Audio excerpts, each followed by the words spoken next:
Let me say a pleasant good morning to each and every one of you. And some of the things that Wayne said are not necessarily true. Everybody here would not necessarily know me. I left this parish a number of years ago, about 54 or 53 years ago, and I'm only 40.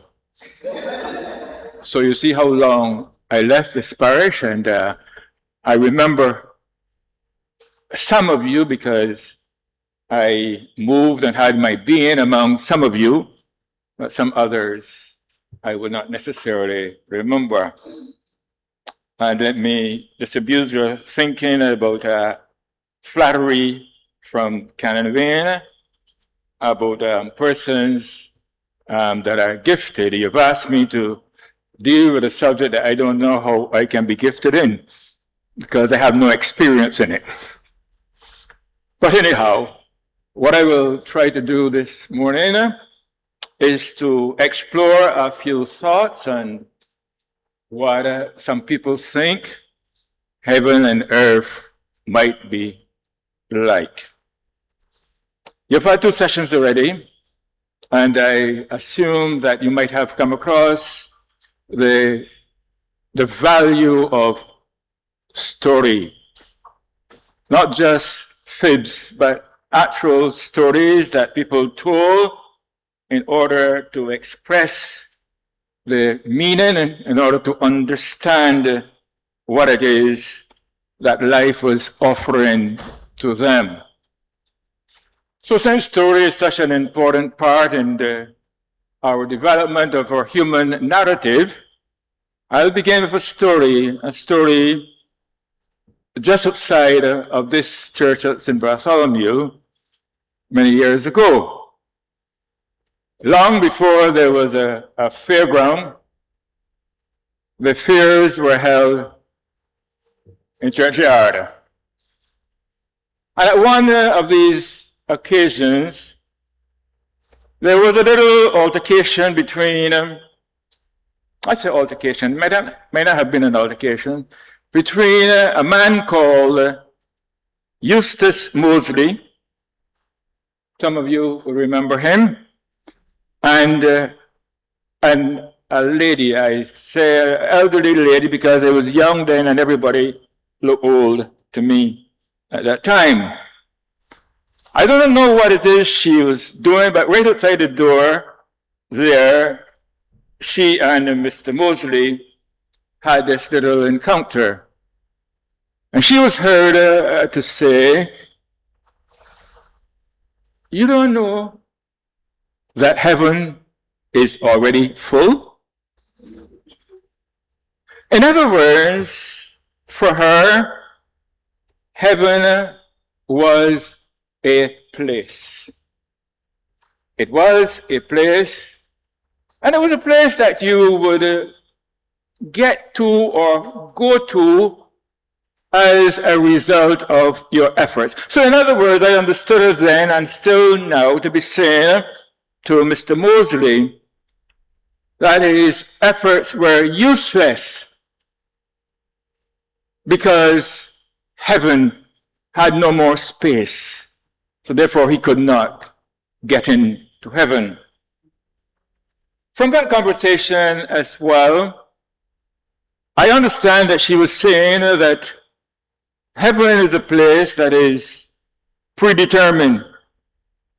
144,000, which comes out of the Revelation story and so on.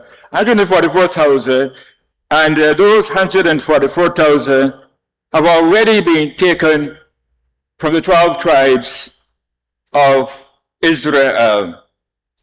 So therefore, don't hope to get into heaven. So I asked myself on reflection, where did she get this idea from? Most likely, some church somewhere. I do not know if she got it from St. Bartholomew's Church. I didn't think so. I think there was a New Testament church in China still, right? She probably got it from You probably got it from the New Testament church in China, so somewhere, or even from her own reading. She got it somehow. But what was important is that at that point in time, the story she had about heaven was influencing her life. She had a story, and she was building upon it. That story shaped her life. And let me ask you this morning, what are the stories that you have about heaven, hell, or death? And how are these stories shaping your own life? When I was teaching at primary school, I was encouraged and advised to have a lesson plan. And in that lesson plan, I was supposed to have an aim or object. I would have a body, content, and I would have a conclusion. So before I started, I should have known what the end would be like, what the result would be like. I do not know here what the result will be like. I do not know here what you would have learned at the end of the session. I was better able to predict with a 10-year-old because the experience of the 10-year-old was fairly limited, and much of what I would be saying to that person would be new knowledge or information. So I could judge at the end what it is they've learned. But with you, it is different, in the sense that your world has been shaped by far more experiences than a 10-year-old. So I'm asking you, where have you got your knowledge from? I'm not asking you if you have knowledge, because I assume, and I don't think that I'm making myself, I assume that all of you who have come here this morning have come with your own ideas of what death is like, what heaven may be like, or what hell may be like. So for the few minutes that we have, I'm not sure how long it's going to take, but for the few minutes that we have, I'm inviting you to be participants. Participants. The child, you may think is more a recipient. The child sits and receives. But here this morning, I'm expecting that you be participants. I have no problem if you interrupt me, right? Because sometimes somebody may say something and a thought comes to your mind, but you cannot express it then. And by the time you get a chance to express it, you forget what it was. You forget what it was. So it is not useful. So I hope that I will be able to entertain interjections.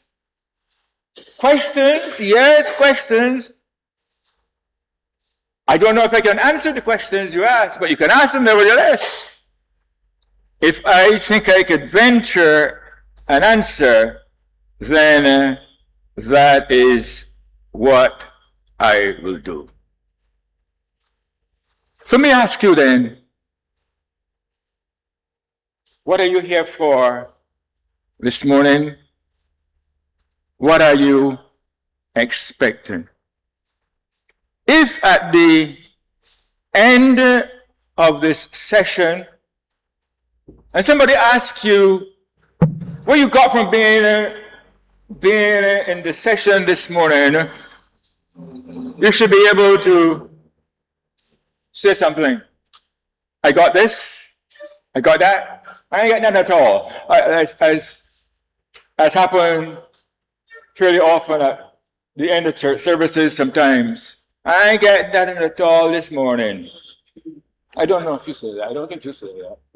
But it is said that some people say that. So I'm asking you to reflect upon what it is you have brought to the church this morning. You have brought to this session this morning. What is your objective for being here? Are you at a position you think where you may change your mind? That you may hear something, not necessarily from me, but something from somebody else that may cause you to change your mind? Or are you here to make your idea of earth, of death, hell, and heaven more concrete? You have a position, and all you come here to do this morning is to make that position stronger, or whatever the case may be. What I will do as the objective is to give you an opportunity. To give you an opportunity. And very often, we do not feel that we have the opportunity. We are afraid. We are afraid of what we think and are afraid to express it. Because sometimes in Christianity, I guess in other things too, but in Christianity, you may have an idea that you're not sure if it fits with the general thinking, and you're afraid to express it. Because if you express it, or you feel that if you express it, the person next to you, the person who's hearing you, may ask, how can you believe that and still say you're a Christian? We do it for ourselves, we do it for other people.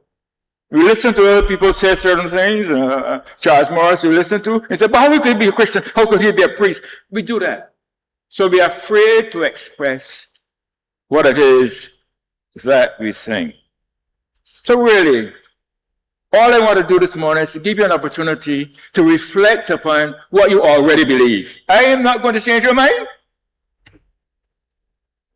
You think so? I'm not even attempting to change your mind. I'm just giving you that opportunity to think about where your mind is. To ask yourself what is happening as I go through the session. So part of my plan is that I move now to the role of language. Language shapes our thoughts and our behavior. Shapes our thoughts and our behavior. We are exposed to language at different areas and phases in our lives. There's a language in the home, there's a language in the church, there's a language on the street. These things help us to become who we are, because they give us a shape. So how often do we use words like heaven and hell and death without thinking, without understanding how they are shaping not just our thinking, but how they are shaping our behavior? If you hear the language of heaven as a place of reward, that you get there after you have done good deeds. That language shapes your behavior. If you want to get to heaven, then you feel that you must do good deeds. So it's already shaping your behavior. But you haven't sat down to say, oh, and calculated, if I do A, B, C, D, E, F, G, then I get X, Y, Z, or whatever the case may be. So we say things, we hear things, we even sing things. So in our songs in church, the song, there are a few of them, but only one I have here. Sing the wondrous love of Jesus. We say, when we all get to heaven, what aha, when we see Jesus. And I ask the question often when people hear people singing that, I say, hey, will it be such a wondrous day? Because sometimes you feel that in life you couldn't get along with that person. And when death comes, you're glad enough to get rid of them. You want to see them in heaven? Surely not. But we sing it. And we sing it with a lot of gusto. We will all have a wonderful time when we get to heaven. Heaven, for some people, is a place of reunion. We say at funerals too. We say at funerals too. Go long until I get there. And there is that thinking that sometime we will all meet together.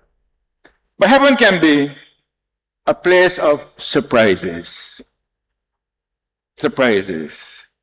I sometimes amuse myself by saying if you get to heaven, if you get there, you may see somebody there, and your first reaction is, wait, how you get here?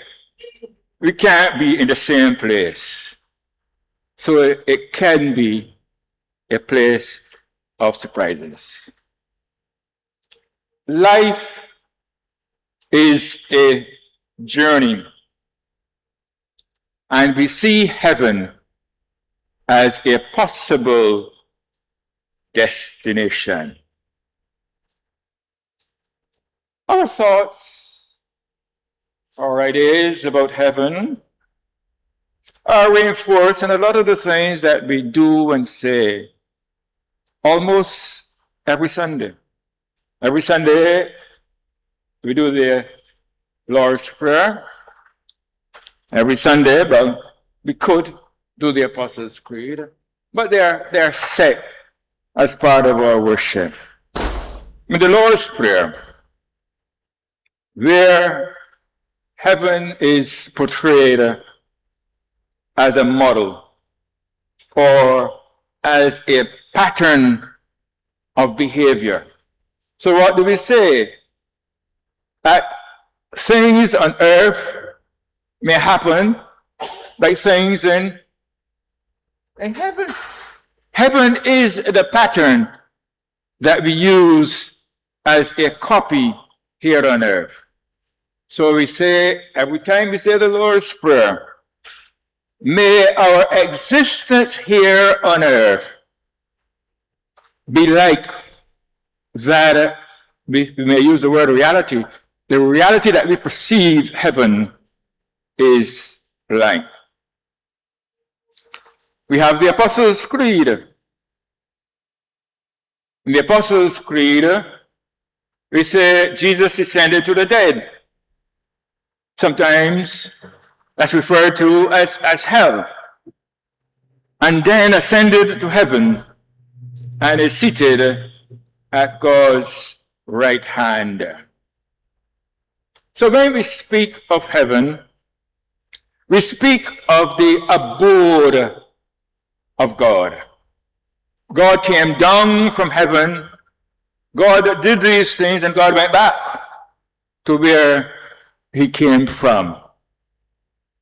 So God lives in this place called heaven. Language and the meaning that language creates cannot be ignored. Many of us would have grown up with a concept of a three-decker universe. Heaven, earth, hell. You go up to heaven and you go down to hell. So heaven is the place in our thinking where God dwells. Hell is a place where Satan dwells. Earth is the place where humans dwell and where God and the devil are fighting for territory. You may think of the story of Job. How does that story begin? The Lord and the devil in conversation, cahoots. And the target was a faithful character called Job. What do you think about him? And they have the conversation, and they decide, all right, I'll give you a chance. Try your best. Try your best with him. So they told him they're fighting for territory. So earth is sometimes seen as this place of duality, good and evil fighting for its own survival. These are powerful images that we repeat often. To change our thinking, we may have to change our language. To change our thinking, we may have to change our language. Heaven and hell come into play after death. The parables will give us a different opinion, especially the parable of the kingdom of God or the kingdom of heaven or whatever it is. A suggestion of a transformed state within our present existence. But usually when we think of heaven and earth, or hell and heaven, we think of something that comes into place after death. So we ask the question, what is death? What is death? And people have very different ideas about what is death. I wouldn't try to go into any of those at this point in time. But what we accept is that as human beings, we form relationships. We have experiences of grief and experiences of loss. We feel pain and we ask the question, why? We ask the question, why? We cannot find an answer, we ask it nevertheless. So since death is something we cannot avoid, we ask, what happens after this life? What happens after this life? Some may say or think that even 100 years here is very small in relationship to the whole. So persons find help with their ability to grapple with their pain and so on into thinking that there must be some existence beyond this. How often, when you think of your own mortality, that you come to the conclusion, man, this can't be all. How often do you say that to yourself? This can't be all. There must be something else beyond this. Some persons would encourage you, you better enjoy what you got now because you don't know what you're going to get. So the thinking developed that since this short period of time seems so inadequate, there must be something thereafter. And the concept of a soul, and we took it on to in one of our hymns, CPW 508. I don't think you know it, but you knew it from the other book, where it talks about a charge to keep I have, a God to, a never dying soul to save. And do what with it? Fit it for the skies. And that is the hymn that we taught children. That's a hymn that you would have been taught as a child. So if we teach children this concept that there's a never dying soul to save, regardless to what you try to do thereafter, you will never get rid of that idea.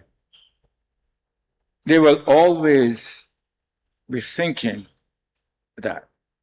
So that thinking developed.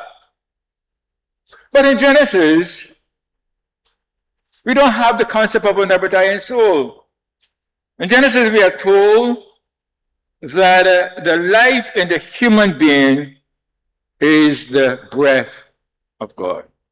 The story, I believe John might have dealt with it when he was saying the story that humankind is a lump, some ashes and dust pulled together.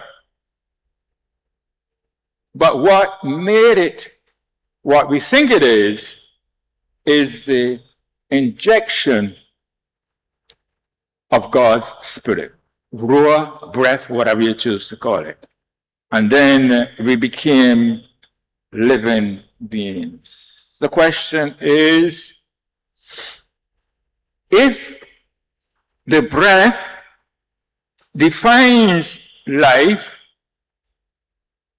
when the breath is no longer there. I had two thoughts. I had the one I settled for when that breath is given up. And to use that term, I'm suggesting that we have some choice. I don't think we have a choice, but let's be comfortable. I think we have some choice. So we give up our breath as opposed to the violent action of death being taken away from you. Which you prefer to say? Death has been taken away, or I give it up? Which one makes you more comfortable? Let's leave that for the time being. So when the breath is no longer present, we die. We die. But the question remains, the question lingers. What happens thereafter? We come to funerals, and we hear the words, ashes to ashes, dust to dust. What does that suggest to us? It suggests to me that we go back. We go back from which we came. We go back to the dust. Now that may be a very uncomfortable thought for some of us. I watched a program sometime, but astrophysicist Neil deGrasse Tyson. He said that there was a point in time when he was thinking of cremation, but then he changed his mind and said he wanted to be buried. Because when he was alive, he fed on the plants. And now that he's dead, he wants the plants to feed on him. So the cycle continues. Yes. Yes.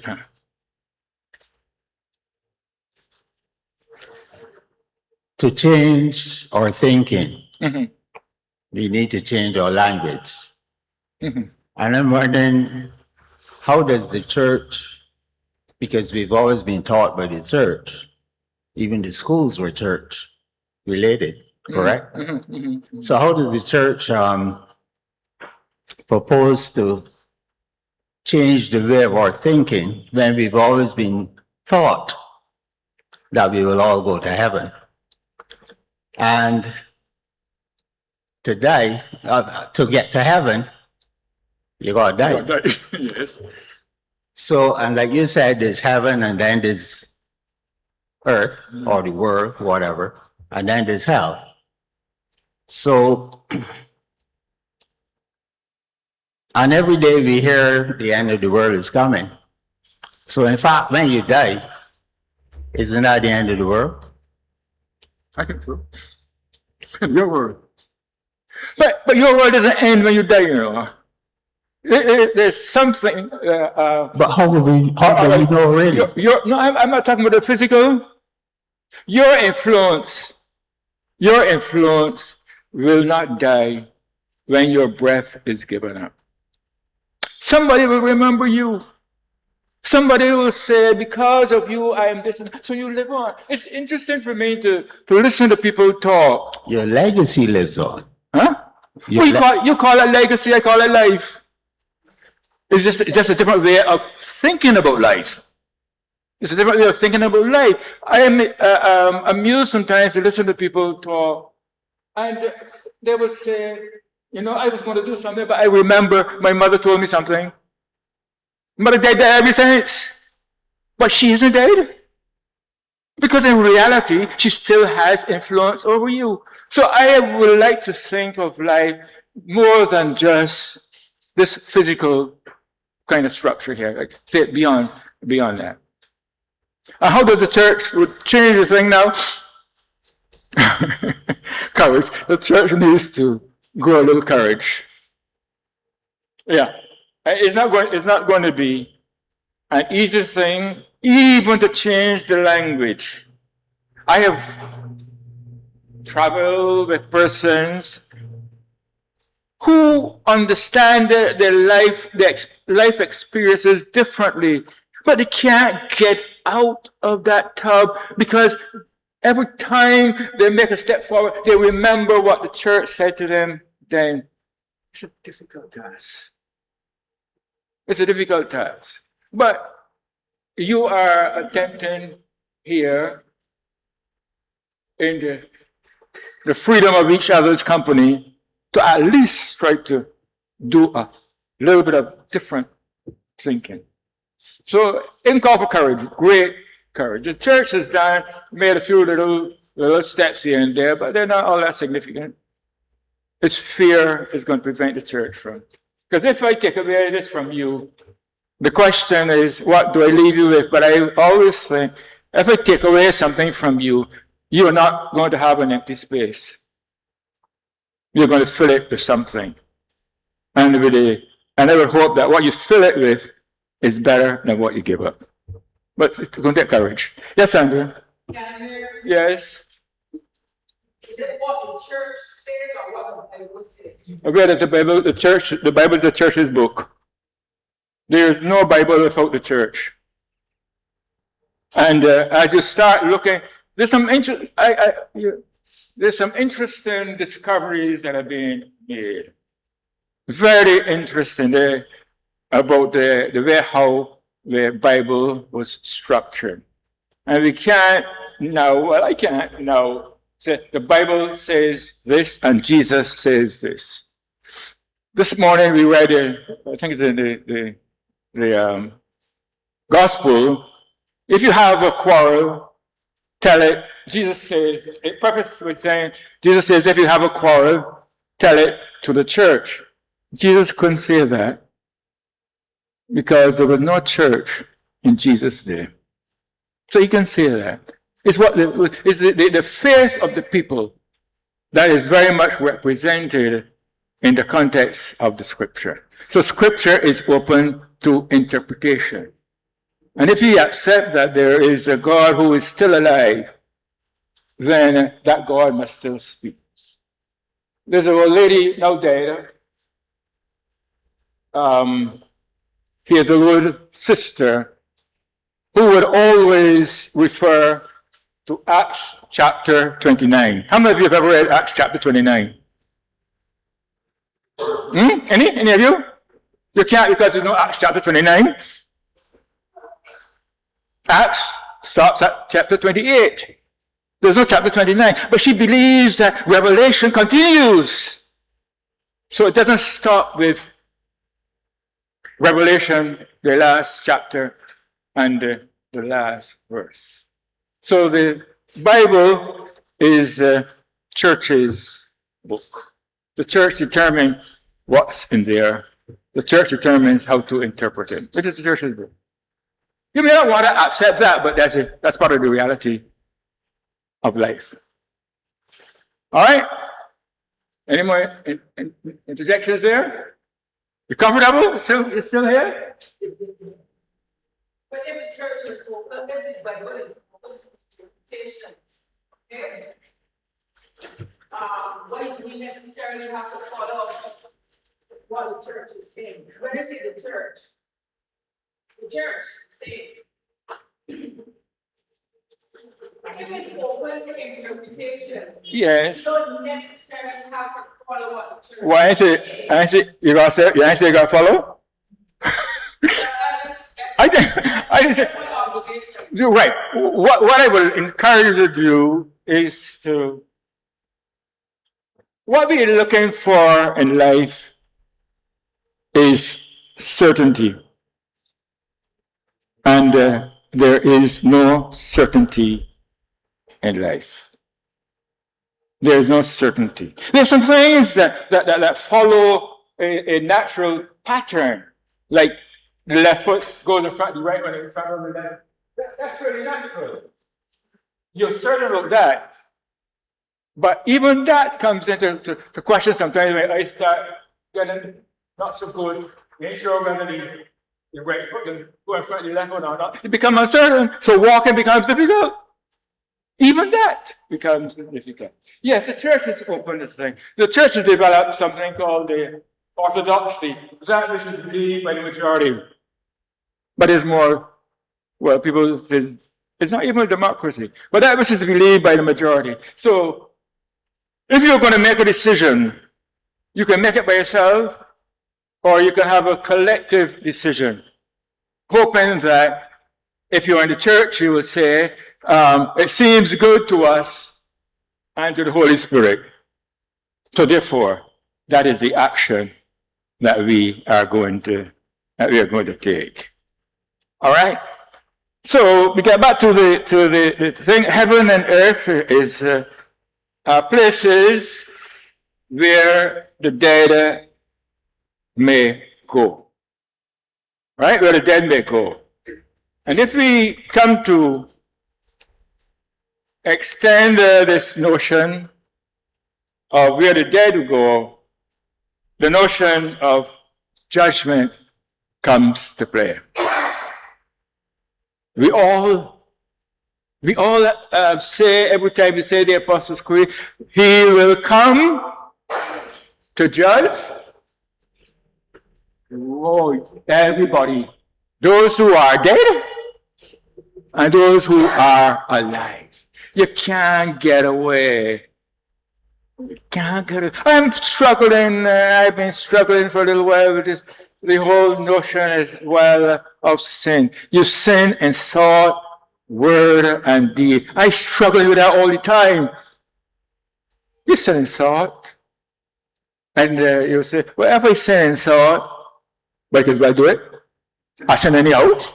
So what's the value? To a very large extent, the church has been involved over the years in the social control. Right? And it probably was necessary. It probably was necessary to because the thinking is, which is not necessarily true, that if you do not have religion, you will not have morality. I don't think so. I don't think so. Human beings will organize as best they can for the benefit of the whole. Is that so? You don't think so? Depends on the whole. If you come to agreement that in order to get out of this car park here, I gotta lift this car out, they will lift it out. They will lift it up because the whole sense of survival depends upon that. And I think that what drives human beings is this concept of survival. People don't always do things for their own sake or for the sake of somebody else. Do it because they think that if I do this, then I will benefit. Even in the Christian thinking, if we say that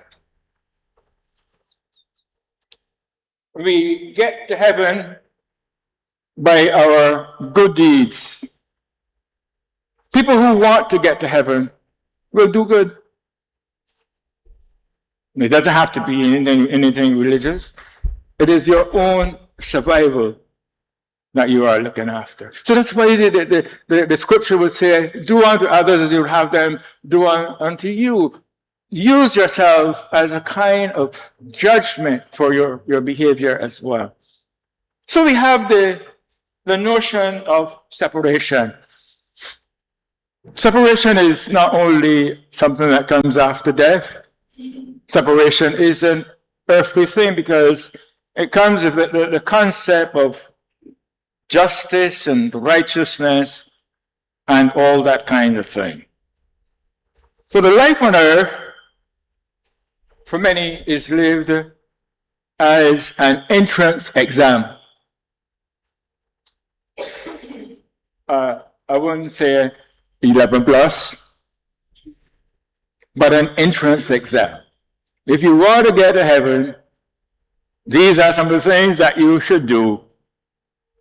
And if you do them well, you may get there.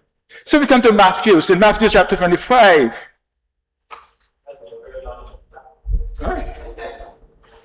Yes. Because the whole of life is an examination. Your whole life is an examination. It is not a one-off thing. You know, otherwise. Life is a continuous assessment. Life is a continuous assessment. All right? You know, there's this Timothy calendar story, St. Jude's village, where the thief said to the farmer, I'm coming for your bananas at 2 o'clock tomorrow. The man watched until about 2 minutes to 2 and said to himself, oh, it's almost 2 o'clock, he ain't coming no more. And by the time the man looked round, the bananas are gone. Imagine coming at 2, what you don't get to 2? Right? So life is a continuous assessment. So we have in St. Matthew's Gospel the day of reckoning, the day when the King will come. You say, people keep saying the world coming to an end. A few weeks ago, I saw something in the newspaper. I didn't read it, but the headline was, we must prepare for the second coming or something like that. Right? And people have genuinely believed that is going to happen. And some people have taken advantage of that belief. Jim Jones is an example of that type of thing. People are still, because what we are looking at, it's a difficult thing now, in my opinion. How do we control is a bad word.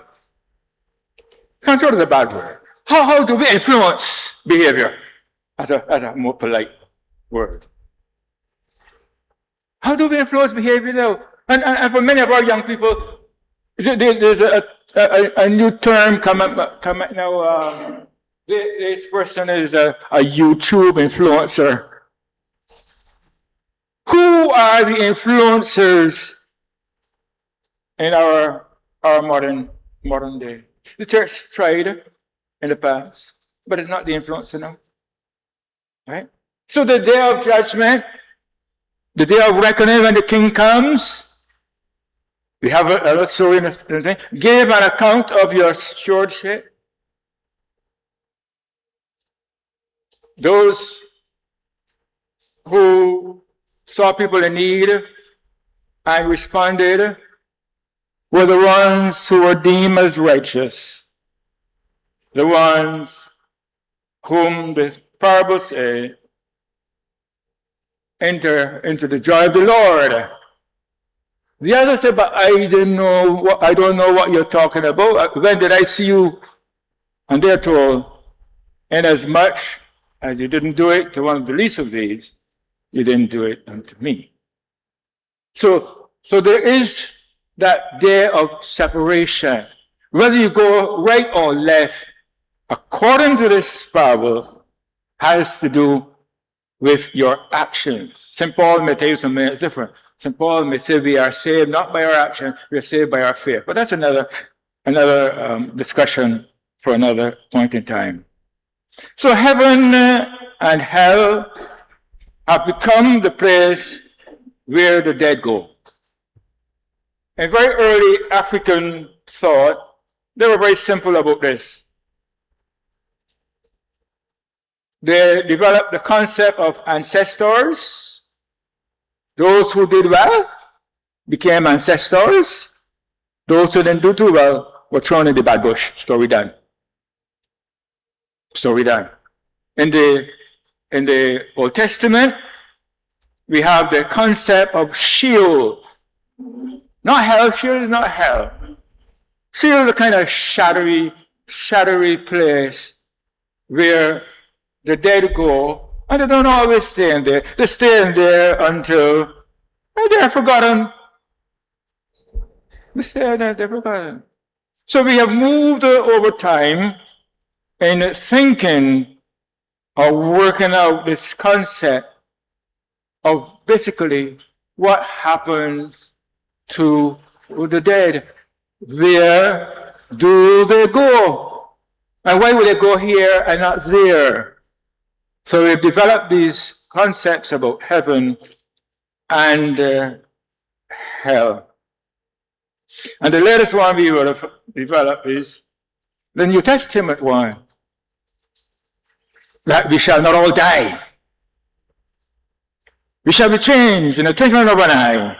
The concept of the resurrection, a bodily resurrection, is where people are in terms of the Christian influence.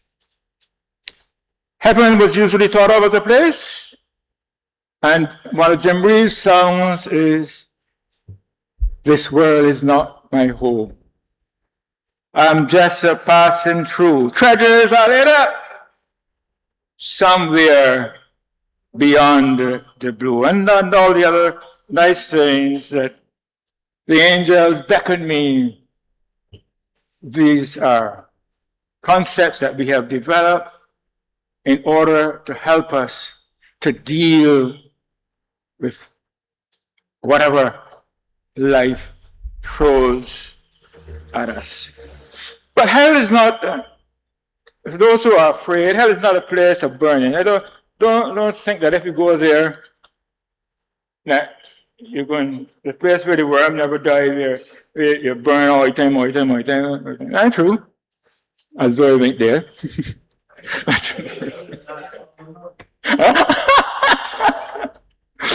It is not considered to be that. Hell is considered more as the absence away from God, as opposed to, because when I try to respond to that, I say to the person, when I was younger, I made a lorry, I know what I'm talking about. I made a lorry to carry cane. That time a lot of cane peeling used to be on the street.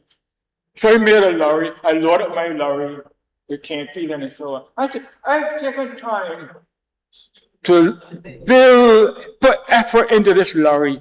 You're telling me I can just turn so and mash it up like that? No, I ain't gonna behave so. If I ain't behave so, God ain't gonna behave so. So I have to console myself. We can find a way of consoling yourself about that. So hell is not, but the concept of this thing was next door. There was just outside of Jerusalem, a place called Gehenna, where it used to be a dump. And people said, the wicked can be burned just as that dump is burning all the time. So I'm coming to this conclusion now, to end next 2 minutes I should done. I know if I heaven or hell or where I am, but I will finish in the next 2 minutes or so. So we look at the question, is there something after death? Did Jesus preach hell or heaven? The kingdom of God is a place here on earth, a transformed way of living, because the thinking, the thoughts are transformed. And the revelation suggests that heaven will be a dwelling place among us. So heaven is where you are now. I will conclude with the part of the story. If I could ask Eustace mostly about that conversation and what his experience was like, it'd be interesting what he might say. Yes, it's gone there. It's gone there. And I feel quite sure that he would say, I have no problem, because if you are going to serve milk and honey in heaven, I can handle that. So he may not be sorry that he did not go to that place. And if I were to ask the lady, I don't know what she would say. If she would be able to say, but I thought it would be full. But when I got there, they found a little space even for me. Thank you.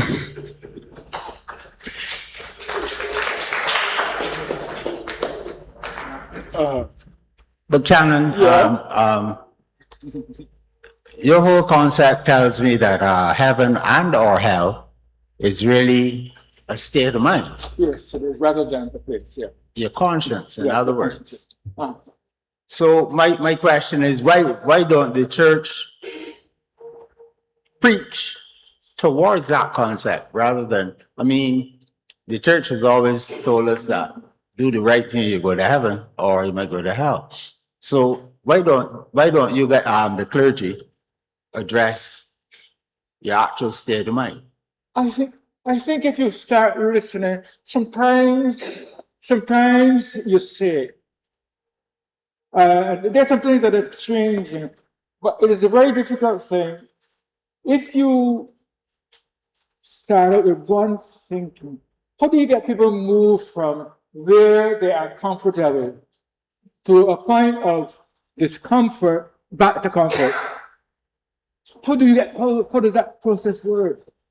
And I think that's probably where the difficulty is. Not only in religion, in schools.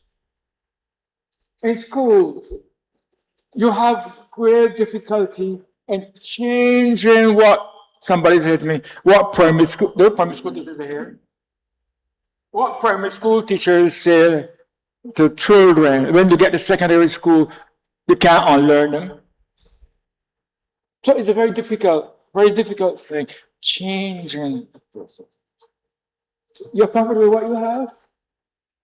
You most likely you will not change it unless you feel that where you are going is better than where you're leaving. Yes, madam. Yes, Canon Mayers, I'm formal today. I just want to make a personal comment about my experience, which has shaped my concept of what heaven is. Yeah. And it's in a practical way, because some of us may have had a relative who had what is called a near-death experience. And most of us, based on our age, would have had some experience with a relative who is passing away. And I have had both. I had a relative who had a near-death experience, and he told us that it was the most beautiful experience that you can conceive. And he was able to say what the doctors were doing and what they said, what the nurses were doing and what they said. And he told us that he was floating and he didn't want to come back at all. But then some angelic being said, your work is not finished. You have to go back. And he was not even in Barbados. He was in a hospital in the United States. And the doctors and the nurses, when he told them what was being said and so on, they were not really astonished because they were used to that happening sometimes when patients are critical. So that tells me that there is some life beyond. And I know that when my father was dying also, he would say like, the room that they're building for me is big, things like that. The light is very bright. So that gives me hope. And I also can draw from the Bible where, and you would be able to tell us more, where Paul said, I know a man who was caught up to heaven, but the experience was so profound that he could not even find human words to explain all that had happened there. And maybe he was even forbidden to say exactly what he experienced. Well, I must also say that nobody can be certain that it was him, but the thinking is that it was him who had the experience. Thank you. Thank you for sharing. I am not saying that there is anything, but I do not know. I'll come to you next round. You can come back. What I know is observing persons who are near death. They seem to have a reality that is different. I've seen persons in the deathbed reaching out in certain corners of the house as though they are seeing something. As though they're seeing something. I can't say that they're not. I've concluded that we do not die alone. We do not cross Jordan alone. What it is like, I don't know. But I have come to the conclusion now, and to change my thinking, that death is not a lonely road. So don't be afraid. I think of death like being under anesthetic. I had a kidney stone operation some time ago. I just like I'm talking to the doctor, and then I know what happened. When I got up, I thought It was just a few minutes out, but 3 or 4 hours out. That's it. That's it. So don't get too upset about it. What I'm afraid of, I don't know if it makes much sense. When you have all this pain and suffering and death, I would prefer to fast, man, quick and easy, rather than. Yes, Ronnie, sorry. Just two quick comments. One, I think you describe heaven as a place of milk and honey. That's Mosley, not me. Oh, Justice Mosley. well, whoever did. But I was thinking that since I'm milk intolerant, lactose intolerant, I may have problems if I get into heaven. Well, he too. The second thing is, don't you think that this concept of heaven and hell was to some extent used by the church and the state as a means of control of the population? I have no problem with that thinking. Things must make sense to us. People in Barbados, we talk about gossip and rumor. In every gossip in Barbados, there is some truth. What people do is they magnify the little truth and make it big. We must and we look for something that makes sense. We fill in the spaces. But what we must be aware of is, am I filling in with the best possible thing, or is there something else? So therefore, I would like to suggest that we hold things in suspense as we travel towards what may be the truth. And the truth is far bigger than any one of us can conceive. So what I have is not the truth, it is an approximation to the truth. So I agree. I agree. But you may not have to. Sometimes we probably go overboard and think that we have to make harsh laws to control people, but not necessarily true. A gentler law or gentler idea, thought process, or whatever the case may be, may achieve the same thing.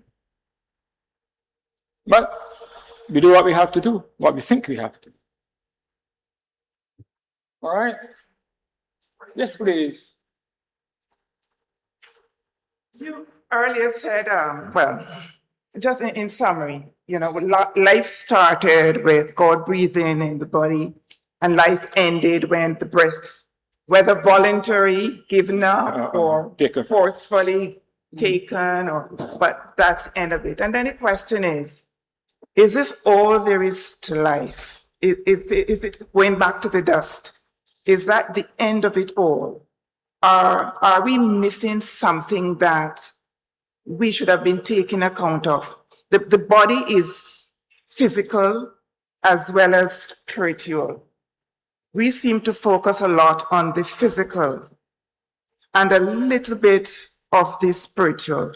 And I'm thinking this is where the church has failed, in that not much is done about the spiritual aspect. I'm not talking about rituals and doing prescribed things at prescribed times, but that spiritual side of us to be nurtured, and that spiritual journey, I think we have fallen very short of. I don't think that this is all there is to life. We live, yes, our legacy, our life, the memories will go on, but I still think there is something beyond that. And this is just a transitionary period. And the teaching for me is severely lacking in the church. I am missing that. I don't know. You go on YouTube and you will, see various things on spiritual journey, but the authenticity, that's another thing we struggle with. I would prefer it coming from an institution like the church, but it's not there. The church can make the same mistake as some people on YouTube in terms of authenticity. I don't know, as I said, we want to feel that we are more important. This is not connected to you, more important than we really are. I ask the question sometimes, where were you before you were here? Bueno, where were you? You see, the thing is that because we have this experience, however it shapes out, we think there must be something more. There was a concept of reincarnation, right? Reincarnation. That this little period of time is not enough for one soul. So one soul jumps from one to the other until it becomes actualized. So that was the thinking too. That was to deal with the issue. Is this all?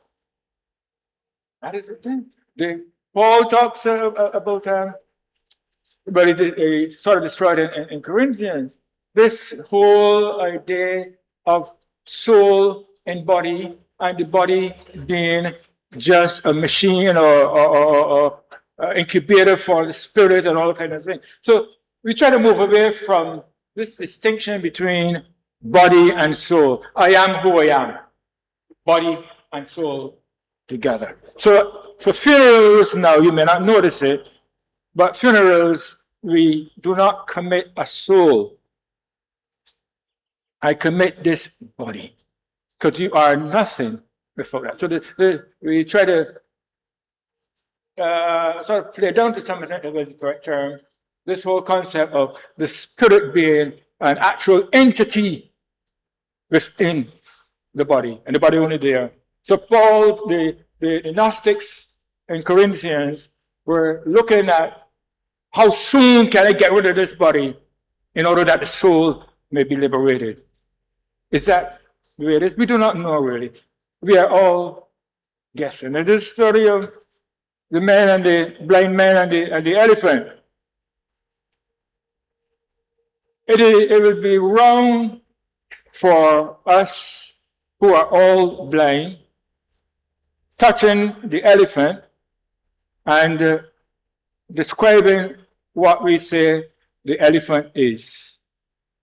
You cannot see the whole elephant. And you cannot say, because I feel the tail, that's what the elephant is. The elephant is far more than that. Truth is far more than that. And life is a discovery. Life is a journey. And I would encourage you, keep journeying. The same spirit you talk about, St. Paul says, searches out all things, even the depths of God. But we are afraid to search because we are not sure where it may lead us. So be courageous. Be courageous. And we should enjoy the search. All right. Thank you for attending. Let me thank you for showing the interest. Let me thank you for participating. But I hope it doesn't end here. That you keep exploring. I have been saying recently that the fun is in the journey, not in the destination. Right? So keep walking, as I've used for one or two funerals, the Johnny Walker thing. Keep walking. You will eventually end up, but enjoy your journey. Thank you, sir.